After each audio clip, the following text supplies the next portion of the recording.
Saúdo os irmãos com a paz do Senhor, graças a Deus. Mais um dia aprendendo na Escola Bíblica Dominical, onde estudaremos a lição 5 sobre o tema O Lamento de Jó. Desde já agradeço a Deus primeiramente por esta oportunidade, também ao nosso pastor Douglas, que tem nos confiado esta oportunidade de estar lecionando a lição bíblica. Desde já peço também oração pela vida do nosso pastor, juntamente com a sua família. Quero fazer a leitura aqui do texto áureo, onde diz: porque antes do meu pão vem o meu suspiro, e os meus gemidos se derramam como água. Jó 3:24. O sofrimento, verdade prática. O sofrimento pode nos levar a situação de extrema angústia, mas não devemos perder a esperança no agir de Deus. A leitura bíblica se encontra no livro de Jó, capítulo 3, versículo 1 ao 26. Objetivo geral: explicar que Jó era humano e, como tal, tinha todo o direito de extravasar seus sentimentos, não sendo recriminado por Deus por isso. Graças a Deus, irmãos, quando nós analisamos esse objetivo geral, nós entendemos que Deus nos compreende. Porque Jó, ele, como diz aqui o texto, ele extravasou, ele colocou para fora tudo aquilo que ele estava passando, tudo aquela angústia, aquela depressão, aquele sofrimento. Ele não ficou preso para ele. Ele colocou para fora, e você vê isso ao longo de todo o livro.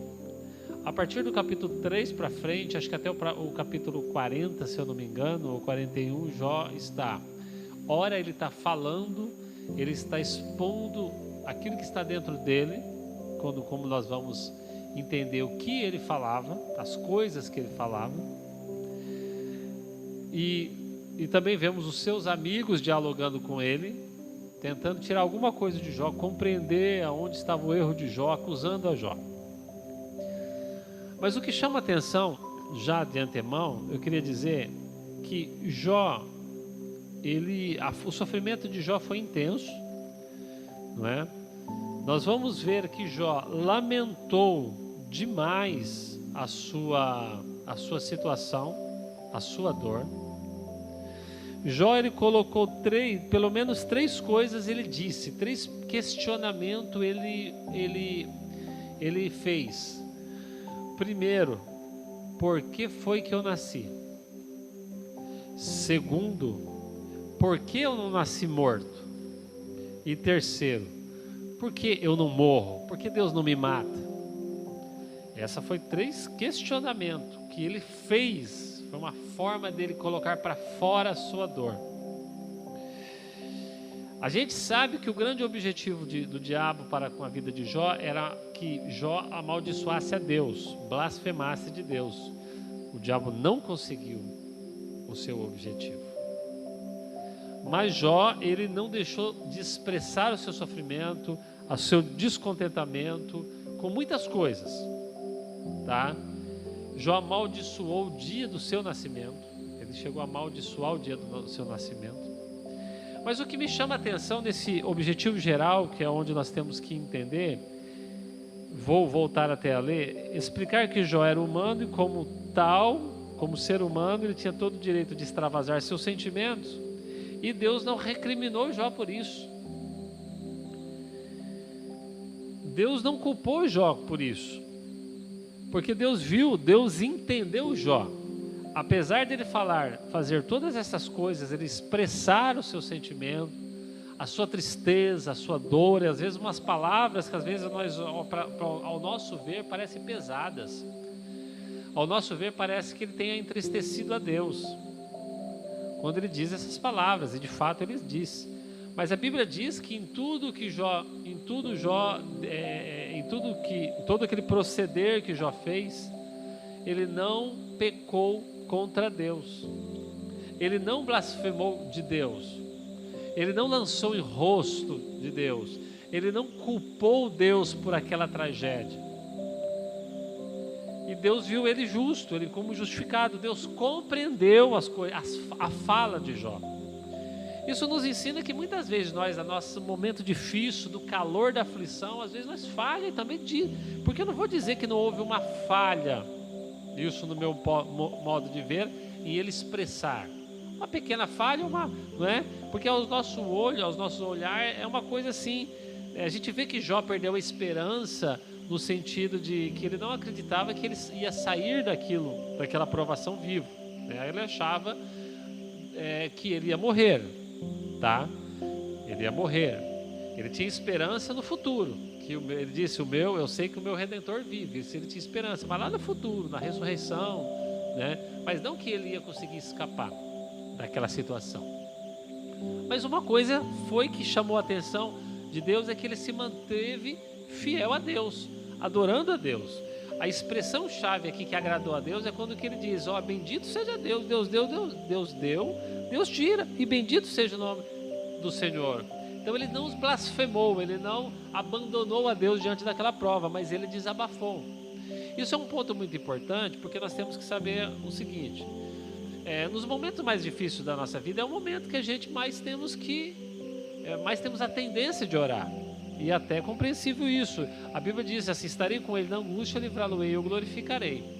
O apóstolo Pedro, ele nos orienta a lançar aos pés de Jesus em oração todas as nossas petições, todas as nossas ansiedades, todos os nossos problemas. É hora de você lançar aos pés do Senhor, abrir. Na hora que você faz isso, você está o quê? Falando. Você está colocando para fora a sua dor, você não está segurando para você. Quando você não ora, você segura para você. É pior. Jó não deixou de fazer isso, ele orou, ele questionou, ele perguntou. E aqui são 3 questionamentos que ele faz que nós vamos abordar nesta lição. O ponto central aqui da introdução, o lamento de Jó revela toda sua dor como ser humano. Primeiro tópico. Primeiro lamento de Jó. Primeira pergunta. Por que eu nasci? Foi o questionamento dele. Esse questionamento sai do íntimo de Jó. Assim como ocorre com a alma do salmista. Lá em Salmo 130, versículo 1. Da mesma forma, o profeta Jeremias expôs seus sentimentos diante dos seus conflitos. Nesse sentido, o patriarca não está sozinho em lamentar diante da dor. Quantas vezes nós não passamos já por isso? E quantas pessoas já não disseram essa expressão? E nós vemos como Deus não atribuiu essa culpa a ele, ou compreendeu a dor dele. Muitas vezes, claro, Deus nos compreende quando estamos diante de situações semelhantes, tá certo? Então ele pergunta, por que eu nasci? Aí ele começa dentro desse, questionar, a Deus, nesse sentido. Segundo tópico diz assim, que em lugar da memória viesse o esquecimento. Nesse momento de dor, Jó não amaldiçoou a Deus.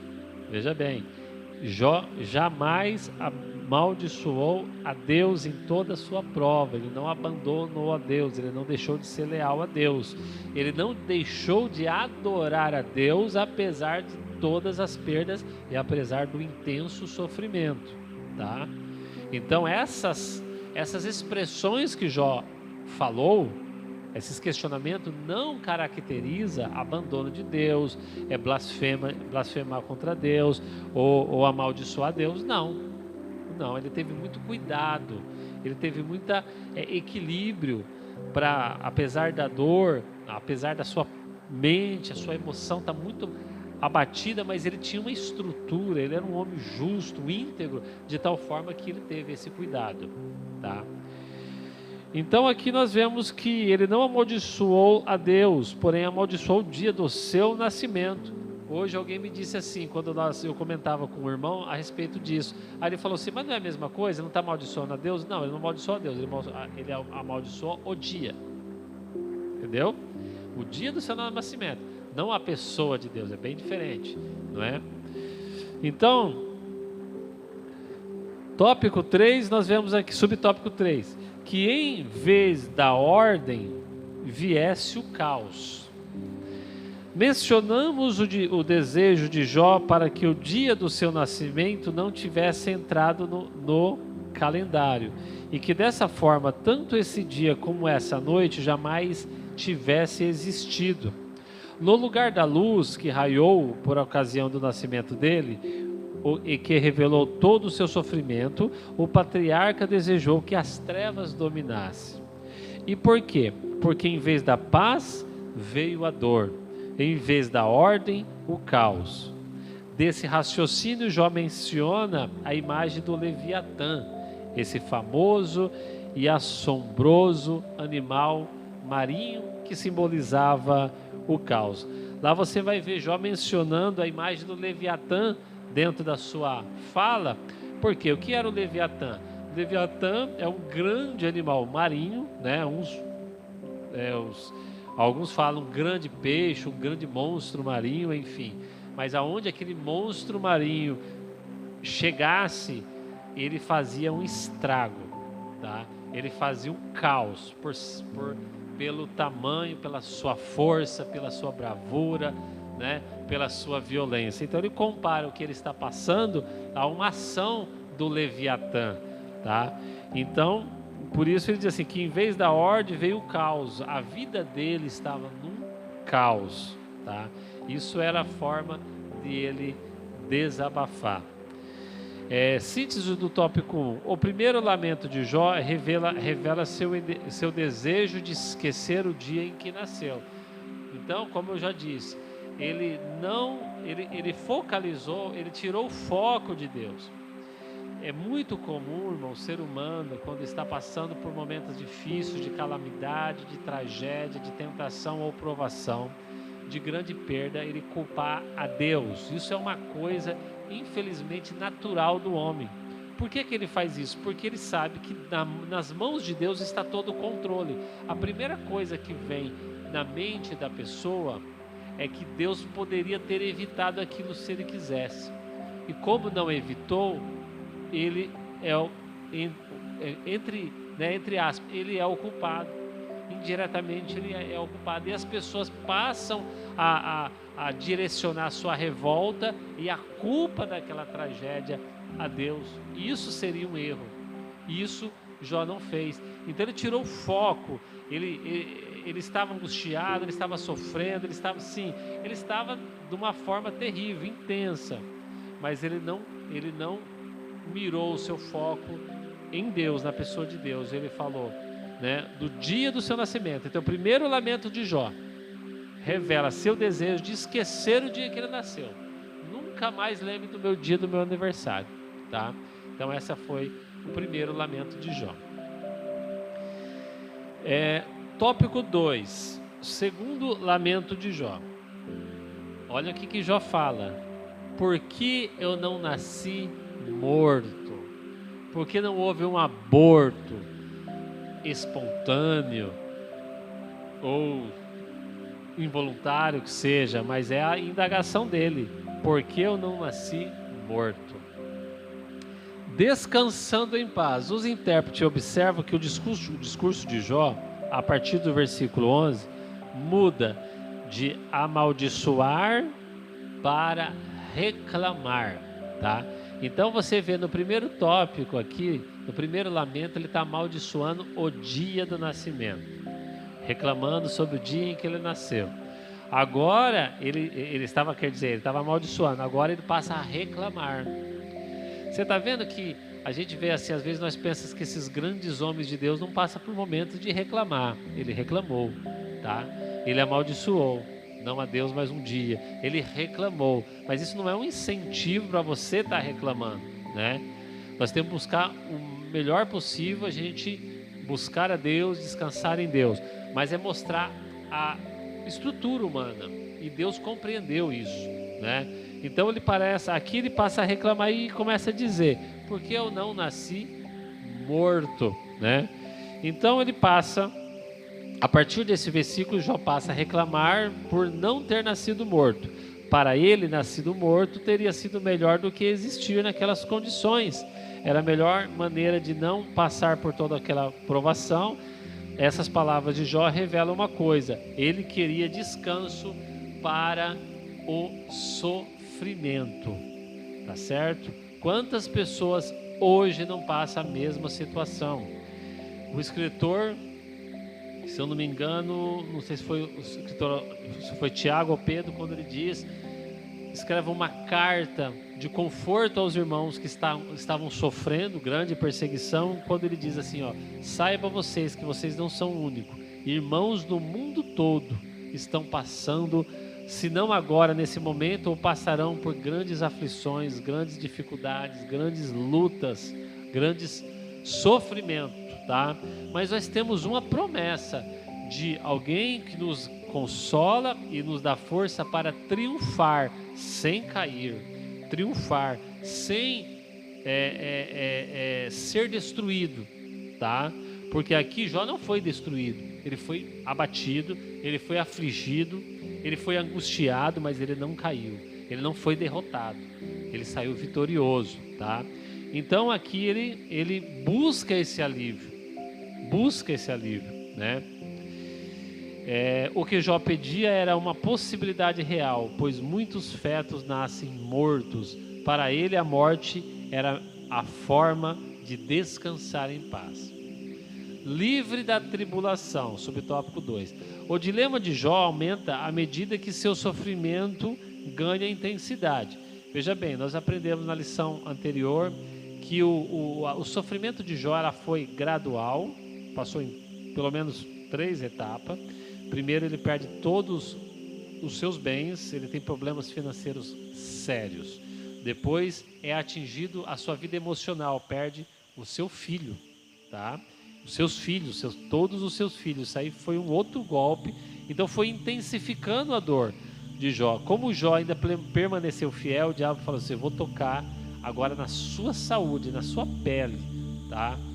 E ele é tocado, atingido na sua pele, o que ocasionou até mesmo problema de afastamento das pessoas, né? Então, quer dizer, a intensidade da dor dele foi gradual, foi intensificando a cada prova que viria, tá? Então, ele continua em seu argumento da não existência. Ele está convencido de que se não tivesse se tornado um ser, não tivesse nascido, nada disso estaria acontecendo. Ele deseja ter sido como um natimorto, ou um feto que nunca viu a luz, tá certo? Ou um aborto espontâneo. Sob o tópico 3, uma realidade para o cristão.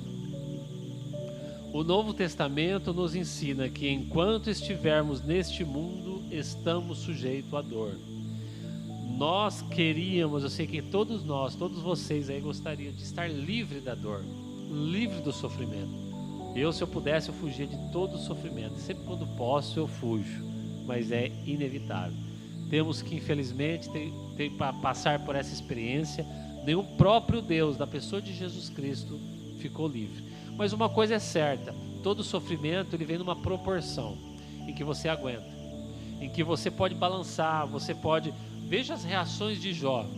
As reações dele aparentemente parecem, negativas aos nossos olhos, mas a Bíblia diz: em tudo isso Jó não pecou, porque o alvo, o perigo lá era ele blasfemar, ele amaldiçoar a Deus, ele colocar a culpa em Deus, ele virar as costas para Deus e dizer: não vale a pena servir a Deus, eu não quero. Isso ele jamais fez, tá certo?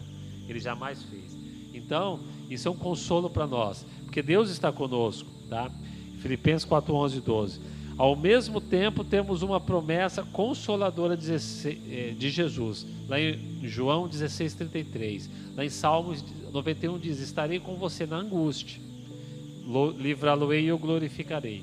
Dar-lhe abundância de dias, e lhe mostrarei a minha salvação. Tópico 3, o lamento de Jó. Ó, outra coisa que Jó fala: porque eu continuo vivo. Quantas pessoas hoje não pedem a morte? Isso não vem de lá, irmão. Jó desejou a morte. Ele não podia se suicidar, né? Ele desejou a morte, assim como muitas pessoas. Ele era um servo de Deus. Muitas pessoas fora da igreja e que são servos de Deus, muitas vezes, num momento intenso, deseja morrer e pede a Deus a morte. Aqui Jó também diz: não vale a pena viver nesta situação. Por que se dá luz ao miserável, a vida amargurada de ânimo? Então, irmãos, Elias passou por isso, outros passaram por isso. E muitas pessoas tentam muitas vezes tirar sua própria vida.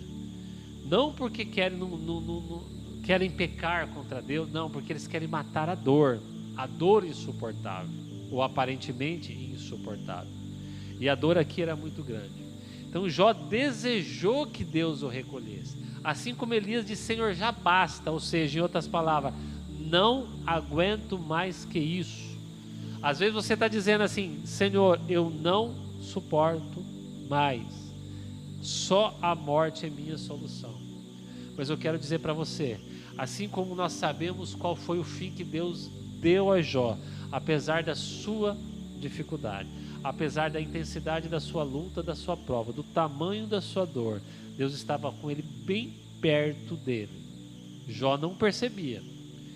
Para Jó, aparentemente Deus estava muito longe e muito distante, nem estava dando atenção ao seu sofrimento, porque ele ficou meses e meses clamando, questionando, perguntando, falando, e Deus em silêncio. Mas Deus estava sustentando a Jó, sem que ele percebesse. E Deus deu um final abençoado para Jó. Irmãos, quem determina o fim da sua vida não é o diabo, não é homem algum, não é você mesmo, e não é prova, não é tempestade, não é luta alguma que determina o fim da sua vida. Quem determina o final da sua vida é Deus. A sua vida está na mão de Deus. Então somente espere, descanse e se derrame nas mãos dele. Se coloca, mesmo sem entender. Eu sei que na prova, na hora da dor e da luta, a primeira coisa que você faz, que nós fazemos, é perguntar: Senhor, por que está acontecendo isso? O que eu preciso fazer para sair disso? O que eu fiz para me acontecer isso? Me faz pelo menos entender. Muitas vezes a resposta de Deus é o silêncio, e o silêncio não deixa de ser uma resposta. Mas é importante você saber que a Bíblia existe, foi escrita justamente para nós meditarmos e trazermos à nossa memória, no momento da dor, das palavras que Ele tem nos dito. Eu disse agora há pouco, Deus diz: olha, quando você estiver em angústia, ainda que você não sinta, ainda que você não perceba, tenha certeza, apenas confia, eu estou com você na angústia, te sustentando, te fortalecendo, te amparando, apenas com a minha graça te basta. Um dia Paulo clamou a Deus, disse: Senhor, faça isso, faça aquilo, tira essa luta, tira essa prova, e Jesus não tirou, irmãos. Ele não atendeu a oração de Paulo.